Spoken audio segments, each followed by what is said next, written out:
И при перемещении там грохот стоит внизу, прям существенный. Это может быть как стабилизатор, так и шаровые, и рейка, и что угодно. Ну, я уже показывал, что шаровые наконечники у меня есть.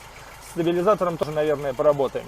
А далее у нас там произошло такое недоразумение в конце того сезона. У меня выпал на ходу поворотник. Ехал я себе, ехал.